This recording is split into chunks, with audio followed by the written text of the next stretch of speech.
Pasukan Rusia menyisir sebuah parit galian panjang milik militer Ukraina.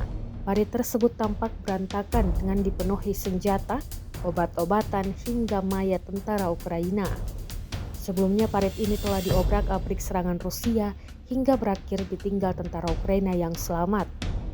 Rekamannya beredar di Telegram pada Senin 1 Juli 2024. Dalam keterangan unggahan disebutkan, inilah rekaman pasukan Rusia membersihkan parit Ukraina, senjata NATO, obat-obatan dan militan yang ditinggalkan ada di mana-mana, tulis keterangan unggahan Rusia. Tentara Rusia secara metodis membersihkan parit Ukraina, senjata dan perbekalan kesehatan buatan barat berserakan di mana-mana dan dibiarkan berantakan. Para pejuang Ukraina yang tewas ditinggalkan oleh rekan mereka sendiri dan menambah keseraman dalam pemandangan parit ini.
Download Tribun X sekarang, menghadirkan lokal menjadi Indonesia.